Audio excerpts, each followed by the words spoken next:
Assalamualaikum warahmatullahi wabarakatuh. Nama saya Rahmat Raja Martua Sibuan dari kelas PS5G. Jadi di sini saya mau menjelaskan sedikit tentang materi kami yang berjudul pengertian aspek teknis operasi.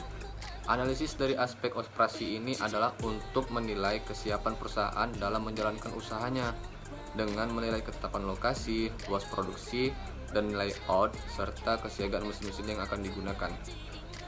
Penentuan lokasi itu misalnya perlu dilakukan dengan pertimbangan yang matang agar tidak terjadi kesalahan dalam pemilihan lokasi. Terus pemilihan lokasi itu terdiri dari kantor pusat, cabang, gudang, dan pabrik. Terus dalam kaitannya dengan hal studi kelayakan bisnis ini, yang paling kompleks ataupun paling rumit itu adalah dalam menentukan lokasi pabrik. Karena mengingat banyaknya pertimbangan yang harus diperhitungkan sebelum menentukan lokasi pabrik. Lalu adapun tujuan aspek dari teknis operasi ini, yang pertama itu adalah agar perusahaan dapat menentukan lokasi yang tepat, yang baik untuk lokasi pabrik.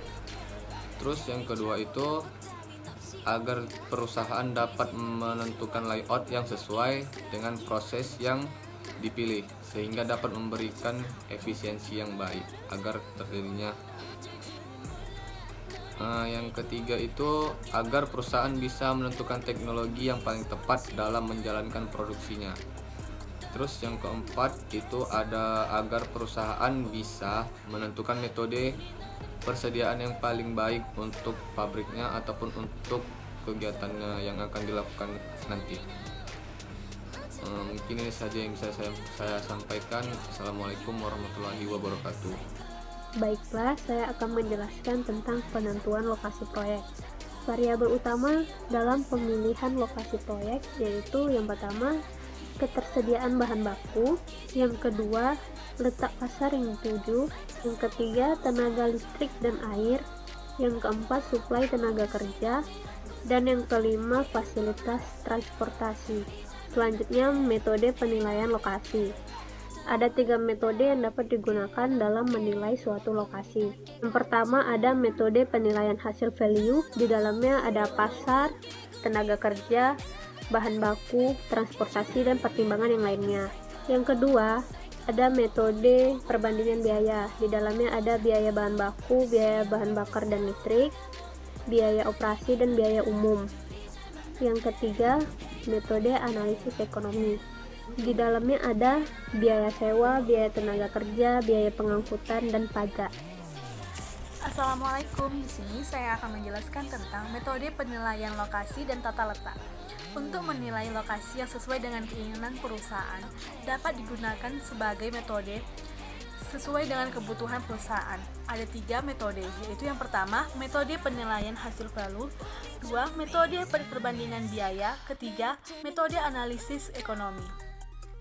Nah, faktor-faktor yang menjadi pertimbangan dalam metode penilaian hasil value adalah yang pertama pasar, 2 bahan baku, ketiga transportasi, keempat tenaga kerja, yang kelima pertimbangan lainnya. Untuk tata letak atau layout adalah merupakan suatu proses dalam penentuan bentuk dan penempatan fasilitas yang dapat menentukan efisien produk atau operasi. Dengan adanya layout akan diperoleh berbagai keuntungan. Yang pertama, memberikan ruang gerak yang memadai untuk beraktivitas dan pemeliharaan.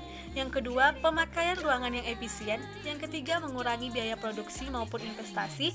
Yang keempat, aliran material menjadi lancar. Yang kelima, pengangkatan material dan barang jadi yang rendah. Yang keenam, kebutuhan persediaan yang rendah. Yang ketujuh, memberikan kenyamanan, kesehatan, dan keselamatan kerja yang lebih baik. Pada umumnya, jenis layout didasarkan pada situasi ada 4. Yang pertama, posisi tetap. Layout jenis ini ditujukan pada proyek yang karena ukuran, bentuk, atau hal-hal yang lain yang menyebabkan tak mungkin untuk memindahkan produknya. Yang kedua, orientasi proses. Layout orientasi ini didasarkan pada proses produksi barang atau pelayanan jasa. Yang ketiga, tata letak kantor. Layout ini berkaitan dengan layout posisi kerja, peralatan kerja, tempat yang diperuntukkan untuk pemindahan informasi. Keempat, tata letak pedagang eceran atau pelayanan. Layout ini berkenaan dengan pengaturan dan alokasi tempat-tempat secara arus bermacam. Assalamualaikum warahmatullahi wabarakatuh. Saya Rafika Humaira Nasution akan melanjutkan materi yang telah disampaikan oleh pemateri sebelumnya. Adapun materi berikutnya mengenai luas produksi. Luas produksi adalah jumlah produk yang seharusnya diproduksi untuk mencapai keuntungan yang optimal. Adapun faktor-faktor yang menjadi penentu luas produksi yaitu yang pertama, batas permintaan. Luas produksi adalah jumlah produk yang seharusnya diproduksi untuk mencapai keuntungan yang optimal.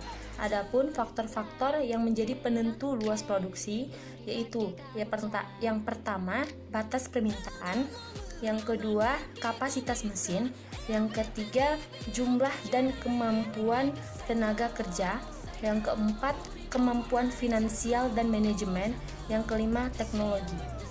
Setelah luas produksi, ada juga safety stock, di mana safety stock ini adalah persediaan tambahan yang dilakukan atau disediakan perusahaan agar tidak terjadi kekurangan bahan. Adapun standar kuantitas dari safety stock ini, yang pertama, persediaan minimum, yang kedua, besarnya pesanan standar, yang ketiga, jumlah persediaan maksimum, dan yang keempat, tingkat pemesanan kembali. Dan adapun yang selanjutnya yaitu economic order quantity, di mana economic order quantity adalah jumlah pembelian bahan mentah yang setiap kali pembeliannya dilakukan dengan biaya yang paling rendah. Adapun klasifikasi dari biayanya, yang pertama, biaya angkut atau penyimpanan atau biasa disebut dengan carrying cost, dan adapun yang kedua, biaya pemesanan atau ordering cost, dan yang terakhir ada biaya total atau total cost.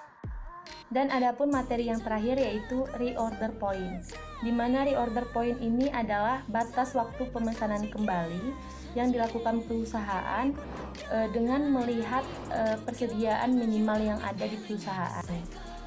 Mungkin sekian materi yang dapat kami sampaikan. Apabila ada kesalahan, kami mohon maaf. Wabillahi taufik wal hidayah. Wassalamualaikum warahmatullahi wabarakatuh.